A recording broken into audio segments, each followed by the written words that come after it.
విషయం ఏతావాత నాకు అర్థమైంది ఏంటంటే 3 రోజుల నుంచి బీజేపీ వర్షన్ విన్నా, ఇవాళ రేవంత్ రెడ్డి గారి ప్రెస్ మీట్ వరకు వింటూ వచ్చినా కూడా మహేష్ గారు, ఒకటి మీరు హైదరాబాదులో ఒక ఇంపార్టెంట్ రోడ్కి ట్రంప్ పేరు పెట్టారు, ట్రంప్ టవర్ కడుతున్నారు. దీనికి సంబంధించి కేంద్ర ప్రభుత్వం అనుమతి తీసుకోలేదో మరి లేకపోతే సమాచారం ఇవ్వలేదో, మాకు చెప్పకుండా చేస్తాడా అనేది ఏదో ఉన్నట్టుంది, మాటలను బట్టి అర్థమవుతుంది. Point number 1. తర్వాత ఈ తుకుడే గ్యాంగ్, ఈ తుకుడే గ్యాంగ్ అని కొంతమంది ఇందాక చెప్పాను కదా స్టాంప్ వేశారని, వాళ్ళలో కొందరిని కలిశారు రేవంత్ రెడ్డి గారు లండన్లో. అమెరికా వెళ్తే న్యూయార్క్ మేయర్ను కూడా కలుస్తారు కాబట్టి నో పర్మిషన్. ఇది ఇష్యూ. You conclude this. నేనేమంటున్నా, ఇదే సమయంలో గుజరాత్ సీఎం గారు అమెరికా వెళ్ళొచ్చు, కెనడా వెళ్ళొచ్చు, వాళ్ళు వైబ్రెంట్ గుజరాత్ అనే పేరుతో క్యాంపెయిన్ చేసుకోవచ్చు, వాళ్ళ రాష్ట్రానికి నిధులు తెచ్చుకోవచ్చు. సబ్జెక్ట్ టు కరెక్షన్, మమదానికి మోదీ గారు శుభాకాంక్షలు కూడా చెప్పినట్టు ఇంకా వస్తే అసలు విషయం ఉంది ముందు, ఇది చేసుకోవచ్చు. తెలంగాణ రాష్ట్ర ముఖ్యమంత్రి ఎందుకు పోకూడదు, తెలంగాణకే నిధులు ఎందుకు రాకూడదు అనే దానికి, ఎందుకు కక్ష అనే దానికి బీజేపీ నుంచి ఇప్పటివరకు సమాధానం రాలే. 1.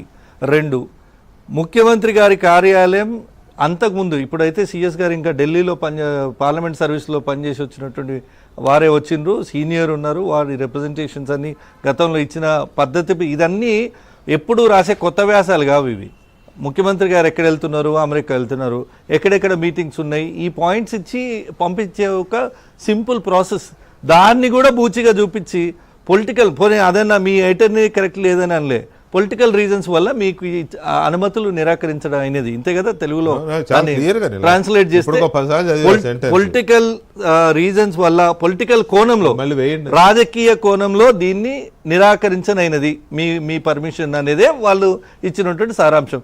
రాజకీయ కోణం ఏముంటుంది, గుజరాత్ ముఖ్యమంత్రికి వర్తించని రాజకీయ కోణం తెలంగాణ ముఖ్యమంత్రికే వర్తిస్తుందా అనేది ఒక point. Ministry of external affairs has examined the proposal, clearance from political angle is declared. So నేనేమో డినైడ్, సో డిక్లైన్డ్.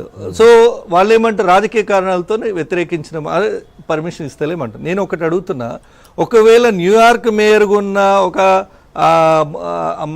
తనని కలిస్తేనే మీకు అంత ఆబ్జెక్షన్ ఉంటే, అసలు పిలువని పేరెంటానికి పోయి పాకిస్తాన్లో బిర్యానీ తిని వచ్చినప్పుడు ఆ లెక్కన మోడీని బంగాళాఖాతంలో వేయాలి. మరి ఆ మాటకు వస్తే మోడీ ఉండదు, దేశ ప్రధానిగా ఎలా ఉంటారు, ఎలా ఉంటారు? పిలువని పేరెంటానికి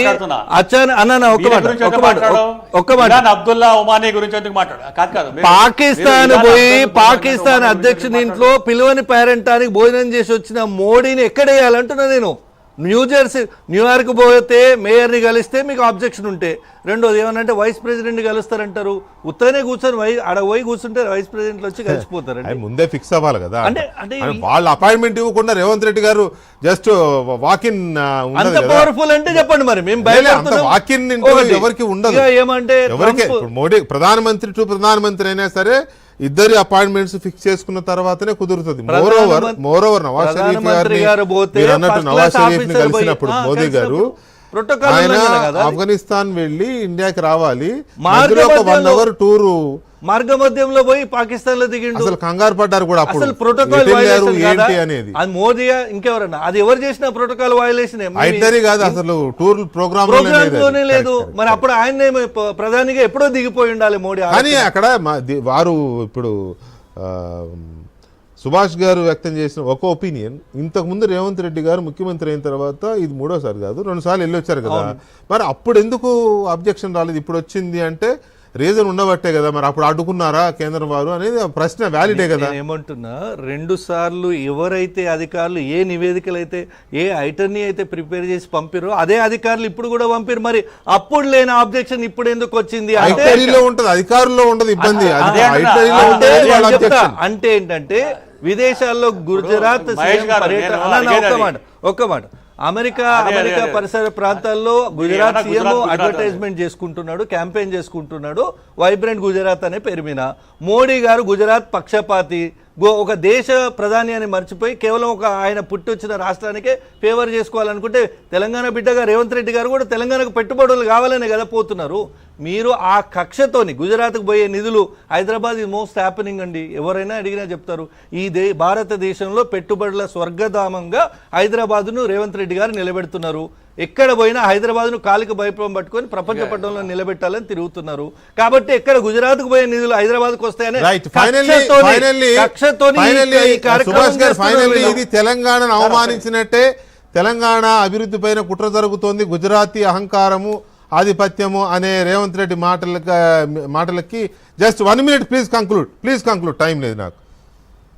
సార్ నేను అడిగేది ఒకటే ప్రశ్న. ఇంతవరకు ఏంటంటే కాంగ్రెస్ వాళ్ళు ఇంతవరకు ఎక్కడ కూడా మాట్లాడలేదు దీనికి కూడా. Who is your strategic partner అని చెప్పి అడుగుతున్నాం. మీరు ఇవాళ పోతున్నారు కదా, ఇవాళ అబ్రాడ్లో స్ట్రాటజిక్ పార్ట్నర్షిప్ తీసుకొస్తున్నారు. Who is your strategic partner అనే దానికి ఫిల్ ఇన్ ద బ్లాంక్స్ ఇంతవరకు ఏంటంటే ఖాళీ పెట్టినారు. నేను ఏమంటున్నాను,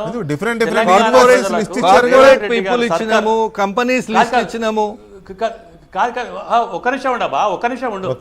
ఇవాళ తెలంగాణ ప్రజలకు రేవంత్ రెడ్డి గారు, కాంగ్రెస్ పార్టీ గారు ఇవాళ క్షమాపణ చెప్పాలి. ఎందుకంటే మీరు ఇచ్చిన గూఫప్ ఏదైతే ఉందో, మీరు చేసిన తప్పు దడాకలకు ఏంటంటే ఒక మంచి అవకాశాన్ని వాళ్ళ పక్కన పెట్టేసి వాళ్ళ నిధులు వేరే రాష్ట్రానికి వెళ్తున్నాయి. మేమేంటంటే తెలంగాణకు రావాలి ఏంటంటే రావాలని చెప్పి అడుగుతున్నాం. మేము తెలంగాణ రాష్ట్రం ఏంటంటే ఇక్కడ భారతీయ జనతా పార్టీ అభివృద్ధికి కట్టుబడి ఉంది. మేము అధికారం లేకున్నా కూడా 14,50,000 కోట్లు తీసుకొచ్చినారు. మీరేం తీసుకొచ్చినారు చెప్పండి. ఉన్న ఏంటంటే పక్క 3.5 లక్షల కోట్లు తెచ్చినాము.